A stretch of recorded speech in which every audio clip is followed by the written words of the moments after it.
अवधूत चिंतन श्री गुरुदेव दत्त, श्री गुरुदेव दत्त, श्री गुरुदेव दत्त। विश्व कैसे भवंदर में फंसा हुआ है ना।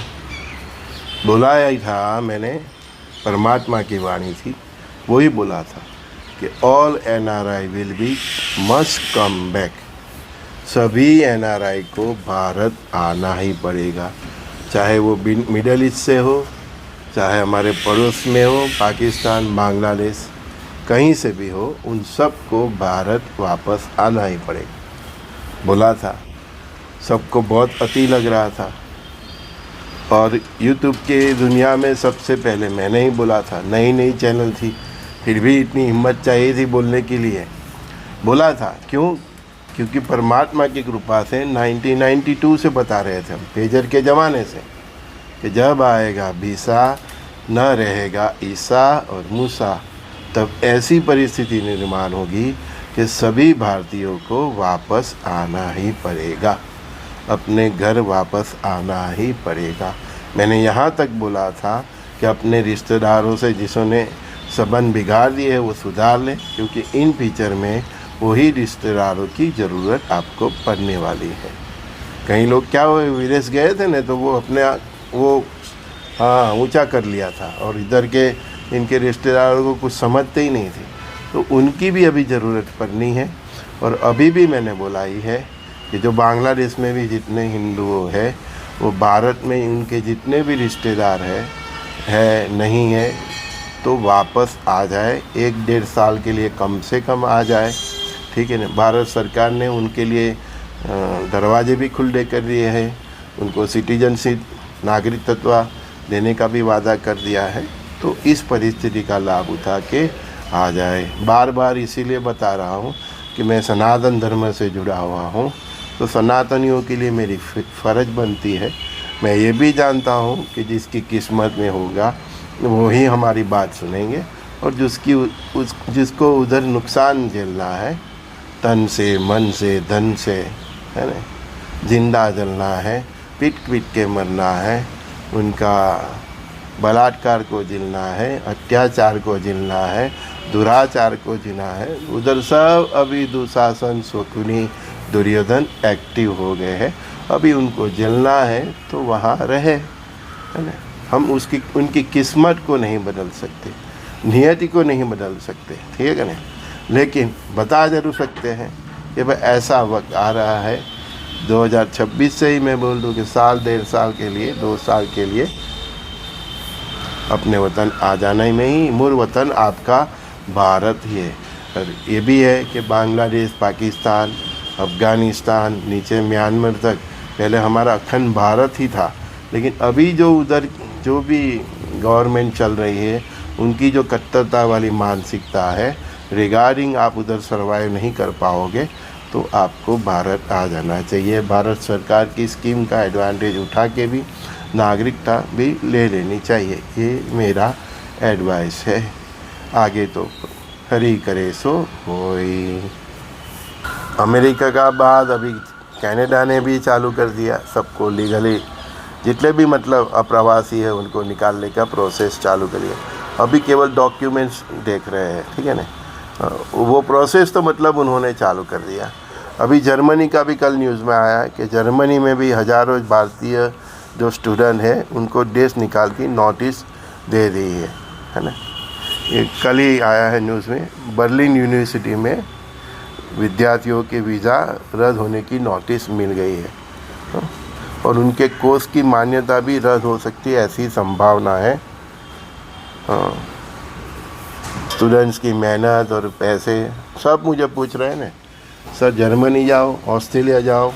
मैं बार बार बोला था, जितनी भी ये यूरोप है, नाटो कंट्री है, अमेरिका से जुड़े हुए हैं, ब्रिटेन से जुड़े हैं, गोरी चामड़े से, कभी से मैं ये इशारा कर रहा हूँ, गोरी चामड़े से जुड़े हुए जितने भी देश है, आपका उधर आगे कोई फीचर नहीं है।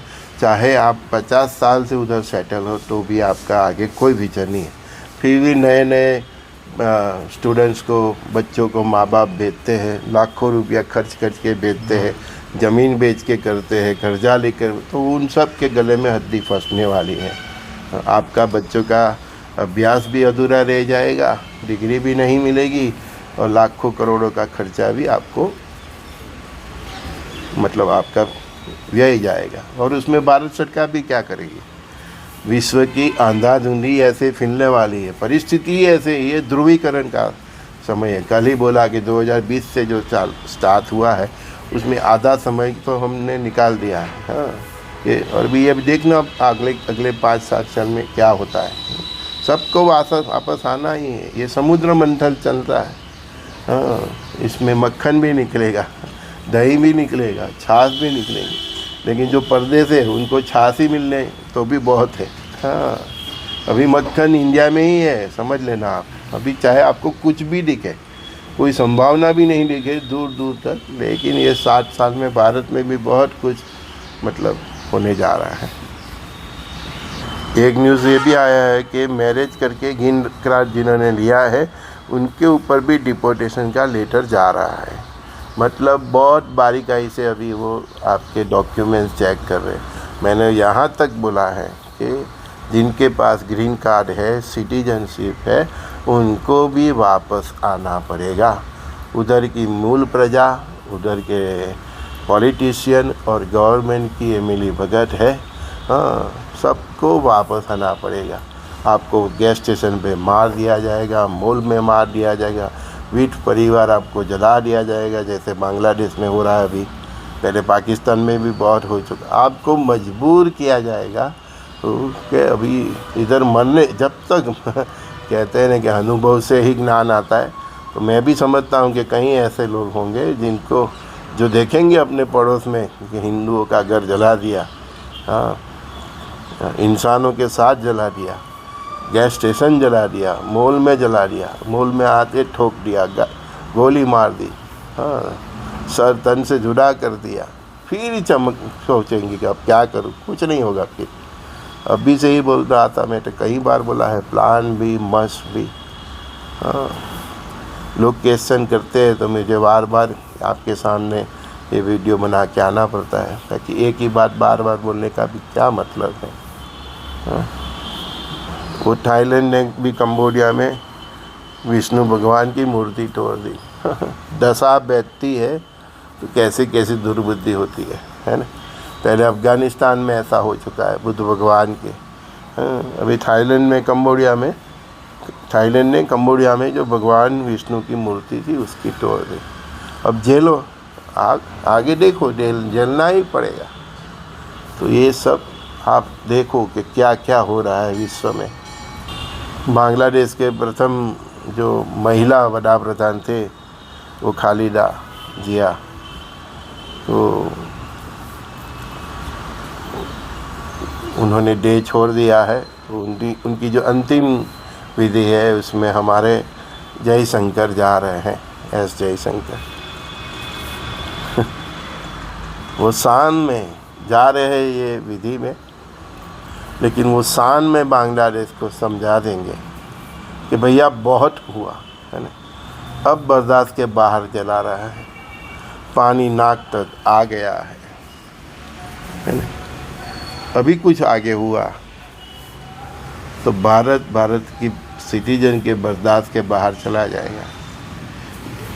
पर्सनली इतनी वार्निंग वो यूनेस्को दे ही देंगे। फिर भी अगर बांग्लादेश में ये कंटिन्यूस होता है तो भारत को अभी सरहद क्रॉस करनी पड़ेगी, या तो कुछ ऐसा करना पड़ेगा जो अज्ञात वीर भारत के लिए काम कर रहे हैं अभी, पाकिस्तान, बांग्लादेश सभी। लेकिन फिर भी मुझे ऐसा एहसास हो रहा है कि भारत सरकार बांग्लादेश में जो फरवरी में इलेक्शन होने की लोग बात कर रहे हैं, तो उसका इंतज़ार कर रहे हैं कि शेख हसीना की पार्टी को तो ये लोग ना बोल रहे हैं इलेक्शन लड़ने के लिए।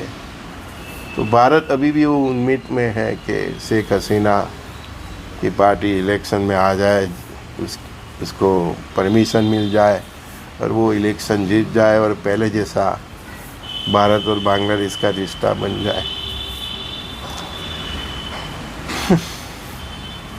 मैंने क्या बोला?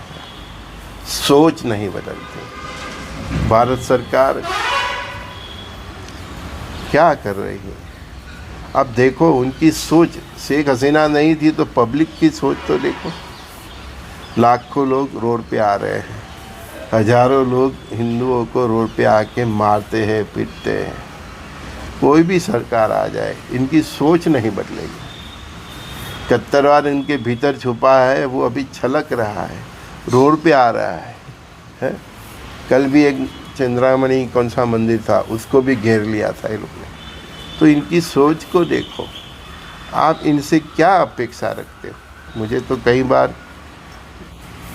समझ में नहीं आता है कि इतना सरकार क्यों मतलब इन लोगों पे भरोसा करते हैं कि शेख हसीना की सरकार आ जाएगी तो सब उधर बल्ले बल्ले हो जाए। कुछ नहीं होने वाला, कुछ नहीं। इनकी सोच जो है वो सामने अभी छलक रही है। हाँ, हिंदुओं को जिंदा जला रहे हैं, गोली मार दी, कल तो ब्रिजेश को गोली मार दी। हाँ? और ये सब जो भी हिंदुओं को मार रहे हैं, जिंदा जला रहे हैं, गोली मार रहे हैं, अभी दुनिया को दिखाने के लिए उनकी धरपकड़ करेंगे, बाद में सब को छोड़ देंगे। मैंने बोला ही है, ये यूरोप के लिए बोला था मैंने, कि जो अमेरिका में जो भी इंडियंस का वो कत्ल कर रहे हैं, गैस स्टेशन पे गोली मार देते हैं, वो उसने तो एक ने तो गला काट दिया और फुटबॉल की तरह धरपकड़ कर ली। कुछ नहीं, सबको बाद में नेशनल हीरो का अवार्ड मिलने वाला है। हाँ, ये इन लोग की क्रांति है, छुपी क्रांति है। मूर्ख है इंडियंस, अभी भी समझ नहीं पा रहे, और भारत सरकार भी समझ के भी नहीं समझ रही है। उम्मीद रख रही है कि यूरोप में कुछ अच्छा होगा, कुछ नहीं होगा। सभी एनआरआई को वापस आना पड़ेगा। बांग्लादेश में भी वो सोच रहे हैं कि कुछ अच्छा होगा, शेख हसीना आ जाए तो हमारे इंडियन सर्वाइव करें। कुछ नहीं, 28% से सब जगह 8%। बांग्लादेश में भी इतनी आबादी घट गई, इंडियन पाकिस्तान में भी 8% हुई, 28%। कुछ नहीं होना है। और वो बांग्लादेश में और पाकिस्तान में जो हिंदू रह रहे हैं, एनआरआई की तो बात छोड़ो, वो भी नहीं समझ रहे, लेकिन इनको भी अभी समझ लेना चाहिए। और भारत सरकार जो भी उनको नागरिकता का उसका जो भी एडवांटेज दे तो ले लेना चाहिए, ताकि उधर पीट पीट के मरना है और जल जल के मरना है, यही गति है उधर। वो सब एनआरआई इंडियन से सर ऐसा होगा, तुम सनातनी हो, सनातन तो तुम हो ही नहीं, हिंदू हो। सनातन का बेसिक कोई नियम पालन नहीं करते तो सनातन नहीं हो। तुम हिंदू हो, फिर भी तुमने इस महान राष्ट्र के ऋषि मुनि संत अवधूतों की वाणी सुनी है, त्रिकाल वाणी सुनी है। अभी उन पे ही तुमको भरोसा नहीं है तो मरो तुम उधर, पीट पीट के मरो। हाँ, ऐसे ही मरेंगे जैसे ये बांग्लादेश में हो रहा है, पाकिस्तान में हो रहा है। ऐसे ही यूरोप में इंडियंस भी ऐसे ही मरेंगे। उधर भी ऐसा होगा, बस स्टेशन पे खड़े हो गोली मार देते, हाँ, ढूंढते हैं, पकड़ देते, जेल में डाल देते। किसको फांसी दी उधर की गवर्नमेंट ने? हाँ, ये सब उनकी लीला ख़त्म हो जाए फिर उनको सब अवार्ड ही देना है। वो अमेरिका और यूरोप की जेलों में भी जितने होंगे इंडियंस को मारने, उनको अभी बिरयानी खाएंगे, बाद में छोड़ देंगे, बहुत अच्छा पैसा भी देगा, क्रांतिवीर की तरह उनको नवाजा जाए। उनका टारगेट ही है, कोई भी एशियन उधर नहीं चाहिए। और इन इंडियंस हैं तो ऐसे भी वो जलते हैं, तो उनसे भी आगे तरक्की कर ली है इंडियंस ने, तो वैसे भी जलते हैं। तो ना तो इनको इंडियंस चाहिए, ना तो वो टोपी वाले चाहिए, कोई नहीं चाहिए। इसी में बड़ी जंग होनी है, इसके कारण कई देशों के बीच में भी जंग होनी है। हाँ, पूछते हैं हम इंडियन आके क्या करें? भाई हम तो बता रहे हो, तो तुम्हारा प्रॉब्लम है। हाँ, तुम हमको पूछ के गए थे, इस देश को पूछ के गए थे, तुमने उधर लाखों करोड़ों कमाया तो हमको दे दिया क्या? हाँ, हम तो बता रहे हैं, सनातनी के नाते बता रहे। कई लोग ऐसे वाहियात कमेंट करते हैं कि हम इंडियन आके क्या करें, वो तो आपका प्रॉब्लम है ना। हमारे बच्चे, हमारे कहीं ये 150 करोड़ इंडियन जी ही रहे ना, 150 करोड़ थोड़े चले गए यूरोप में, है 150 करोड़ जी ही रहे ना। हाँ, वो तो तुम्हारा प्रॉब्लम है, तुमको क्या करना है, तुमको सोचना है। तुम के तुम्हारा भगवान पे, तुम्हारे खुद के टैलेंट पे तुमको भरोसा होना चाहिए ना। सब जीते ही है ना इधर। तो उस भारत पाकिस्तान का जब बागला हुआ तो वो सिंध से जितने भी आए, जिसको हम सिंधी समाज बोलते हैं, है ना, हाँ, तो वो लोग सहती हो गए ना। सरकार ने उनको जगह दी, रहने के लिए मकान दिया, वो सहती हो गए ना। करोड़ों में खेल रहे हैं आज मेरे कई सिंधी मित्र हैं, हम गुजरातियों से भी आगे हैं। तो वो तो अपनी किस्मत और मेहनत पे है सब ने, क्या करेगा। तो मतलब क्या आपको, मतलब क्या क्या चाहिए आपको, हाँ? ये देश आपको एक्सेप्ट कर रहा है, वही बात बड़ी है। आप विदेश चले गए तो इस देश को क्या दे दिया आपने, बताओ तो सही, है? भारत सरकार को क्या दे दिया, है? कई ने तो अपने परिवार को भी नहीं देखा है। वो लोग पूछ रहे हैं कि हम क्या करेंगे, क्या करेंगे। मतलब ये देश आपका स्वीकार कर रहा है तो भी बहुत है। कई पूछ रहे हैं हम यूएई चले जाए, इधर चले जाए, अफ्रीका चले जाए। भाई जहाँ जाना है ठीक लगे आपको जाओ, कहीं पे भी जाओ। इन फ्यूचर में सबको इंडिया ही वापस आना है। यही देश आगे का जो दशक है, 100 साल है, वो यही देश का है, भारत का ही गोल्डन पीरियड है। और उसकी वजह से पूरे विश्व में 1000 साल का सुवर्ण युग है। कहीं पे भी जाओ आपको इंडिया में ही वापस आना है, या तो वो टेरिटरी भी इंडियन की ही हो जाएगी। हाँ, बोल रहे हैं कि अखंड भारत बनेगा, तो कई स्टेट, कई देश भारत के इर्द गिर्द के, पाकिस्तान, बांग्लादेश, सब ये सब तो सही, और कई मिडल ईस्ट के भी कई, वो भारत को ही बोल रहे हैं कि आपके स्टेट की तरह हमको एक्सेप्ट कर लीजिए। तो इन फ्यूचर में ही आप कहीं पे भी सेट आओ, वो भारत का ही, मतलब सनातन धर्म के शासन में ही सब चलने वाला है, पूरा विश्व। हाँ, कई दोस्त पूछ रहे हैं कि सर भारत सरकार अब तक खामोश क्यों है। देखते हैं इसकी खामोशी के पीछे का कारण क्या है, वो भी तो सामने आएगा। हम भी चाहते हैं कि भारत को इजराइल की तरह तुरंत एक्शन लेना चाहिए, अमेरिका की तरह तुरंत एक्शन लेना चाहिए। लेकिन भारत अभी भी बांग्लादेश में अपनी मित्रता ढूंढ रहा है, तो भारत सरकार की गलती है। हमको ऐसा दिख रहा है कि गलती है, लेकिन उनकी क्या पॉलिसी है वो तो गवर्नमेंट ही जाने। बहुत होशियार है हमारे विदेश प्रधान और ये सब मोदी, शाह के सब त्रिपुटी, कुछ तो कैलकुलेशन होगी। लेकिन ऐसे सिटीजन, आप बांग्लादेश में हो, पाकिस्तान में हो और विदेश में कहीं पे भी हो, आपको जान का खतरा लग रहा है तो आपको वापस आना चाहिए। भारत सरकार तो आपको एक्सेप्ट करने के लिए रेडी ही है ना, नागरिकता देने के लिए रेडी ही है। तो वो काम तो आपको करना है। आप इंतज़ार कर रहे हो कि कब उधर जले और फिर भारत सरकार को बोले कभी चार्टर प्लेन मोकलो, हमको वापस लाओ, है ना। तो वो तो आपकी दिक्कत है ना, सरकार क्या करेगी। आप चाहते हो कि रातों रात भारत सरकार बांग्लादेश के ऊपर अटैक कर दे, कुछ तो बात की गहराई होगी, तब तो भारत सरकार भी एक्शन लेगी। तो टाइम सब ये इंटरनेशनल भी सब देखना पड़ता है ना, तुरंत तो नहीं हो जाता। हाँ, लेकिन भावी के ऐलान तो यही है कि भारत बांग्लादेश के 3 टुकड़े तो कम से कम करेगा, पाकिस्तान के 5 और चाइना के भी।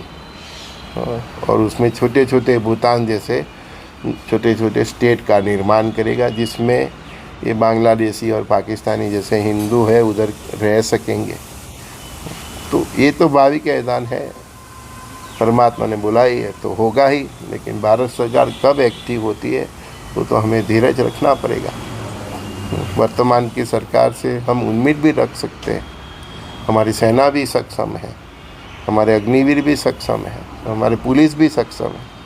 आप चाहे पुलिस को कुछ भी समझो लेकिन जब देश पे आती है तो पुलिस जैसी खतरनाक भी कोई नहीं है। हाँ, आई रिस्पेक्ट पुलिस टू।